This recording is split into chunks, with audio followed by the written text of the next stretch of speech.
Jai Shri Krishna. This video is for Geeta Olympiad 2025. మేము ఇప్పుడు రెండవ అధ్యాయము 36వ శ్లోకం నుంచి చివరి వరకు చదువుతున్నాము. అవాచ్యవాదాంశ్చ బహూన్ వదిష్యంతి తవాహితాః నిందంతస్తవ సామర్థ్యం తతో దుఃఖతరన్ను కిం హతో వా ప్రాప్స్యసి స్వర్గం జిత్వా వా భోక్ష్యసే మహీం తస్మాదుత్తిష్ట కౌంతేయ యుద్ధాయ కృతనిశ్చయః సుఖదుఃఖే సమే కృత్వా లాభాలాభౌ జయాజయౌ తతో యుద్ధాయ యుజ్యస్వ నైవం పాపమవాప్స్యసి ఏషా తే విహితా సాంఖ్యే బుద్ధిర్యోగే త్విమాం శృణు బుద్ధ్యా యుక్తో యయా పార్థ కర్మబంధం ప్రహాస్యసి నేహ విక్రమనాశోస్తి ప్రత్యవాయో న విద్యతే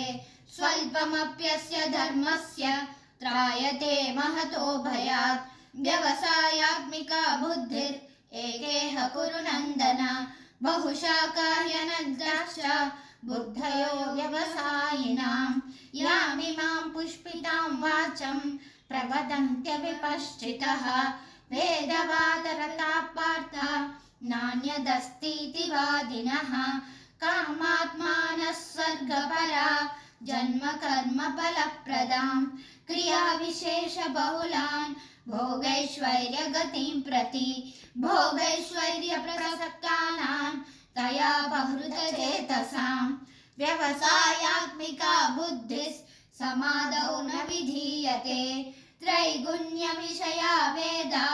నిస్త్రైగుణ్యో భవార్జున నిర్ద్వంద్వో హిన్యసత్వస్థో నిర్యోగక్షేమ ఆత్మవాన్ యావానర్థ ఉదపానే సర్వతః సంప్లుతోదకే తావాన్ సర్వేషు వేదేషు బ్రాహ్మణస్య విజానతః కర్మణ్యేవాధికారస్తే మా ఫలేషు కదాచన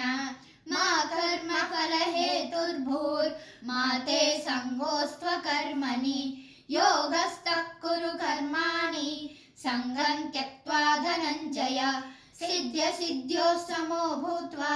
సమత్వం యోగ ఉచ్యతే దూరేణ హ్యవరం కర్మ బుద్ధియోగాద్ ధనంజయ బుద్ధౌ శరణమన్విచ్ఛ కృపణాఫలహేతవః బుద్ధియుక్తో జహాతిహ ఉభే సుకృత దుష్కృతే తస్మాద్యోగాయ యుజ్యస్వ యోగః కర్మసు కౌశలం కర్మజం బుద్ధియుక్తా హి ఫలం త్యక్త్వా మనీషిణః జన్మబంధ వినిర్ముక్తా పదం గచ్చన్త్యనామయం యదా తే మోహకలిలాం బుద్ధిర్వ్యతితరిష్యతి తదా గంతాసి నిర్వేదం శ్రోతవ్యస్య శ్రుతస్య చ శృతి విప్రతిపన్నా తే యదా స్థాస్యతి నిశ్చలా సమాధాచలా బుద్ధిస్ తదా యోగమవాప్స్యసి అర్జున ఉవాచ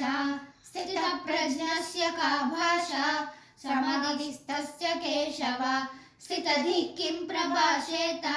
కిమాసీతౌ వ్రజేత కిం శ్రీభగవానువాచ ప్రజహాతి యదా కామాన్ సర్వాన్ పార్థమనోగతాన్ ఆత్మన్యేవాన్మనా తుష్టస్ స్థితప్రజ్ఞస్య దోష్యతే దుఃఖేష్వనుద్విగ్నమనాస్ సుఖేషు విగతస్పృహః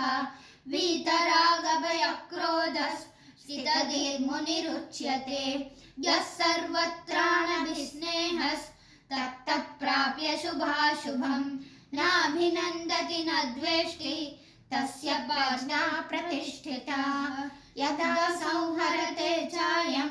కుర్మోఘానీవ సర్వశః ఇంద్రియాణీంద్రియార్థేభ్యస్ తస్య ప్రజ్ఞా ప్రతిష్ఠితా విషయా వినివర్తంతే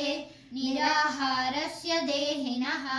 రసవర్జం రసోప్యస్య పరం దృష్ట్వా నివర్తతే యతతో హ్యపి కౌంతేయ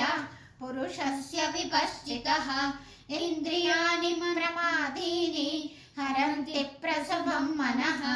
తాని సర్వాణి సంయమ్య యుక్త ఆసీత మత్పరః వశే హి యస్యేంద్రియాణి తస్య ప్రజ్ఞా ప్రతిష్ఠితా ధ్యాయతో విషయాన్ పుంసః సంగస్తేషూపజాయతే సంగాత్ సంజాయతే కామః కామాత్ క్రోధోభిజాయతే క్రోధాత్ భవతి సమ్మోహః సమ్మోహాత్ స్మృతివిభ్రమః స్మృతిభ్రంశాత్ బుద్ధినాశో బుద్ధినాశాత్ ప్రణశ్యతి రాగద్వేషవియుక్తైస్తు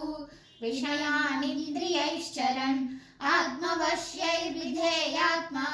ప్రసాదమధిగచ్చతి ప్రసాదే సర్వదుఃఖానాం హానిరస్యోపజాయతే ప్రసన్నచేతసో హ్యాశు బుద్ధిః పర్యవతిష్ఠతే నాస్తి బుద్ధిరయుక్తస్య న చాయుక్తస్య భావనా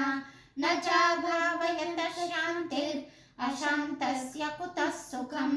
ఇంద్రియాణాం హి చరతాయ్ యన్మనోనువిధీయతే తదస్య హరతి ప్రజ్ఞా వాయుర్నావమివాంభసి తస్మాద్యస్య మహాబాహో నిగృహీతాని సర్వశః ఇంద్రియాణీంద్రియార్థేభ్యః తస్య ప్రజ్ఞా ప్రతిష్ఠితా యా నిశా సర్వభూతానాం తస్యాం జాగర్తి సంయమి యస్యాం జాగ్రతి భూతాని సా నిశా పశ్యతో మునేః ఆపూర్యమానామచల ప్రతిష్టం సముద్రమాప ప్రవిశంతి యద్వత్ తద్వత్ కామాయం ప్రవిశంతి సర్వే శశాంతిమాప్నోతి న కామకామి విహాయ కామాన్యః సర్వాన్ పుమాంశ్చరతి నిస్పృహః నిర్మమో నిరహంకారః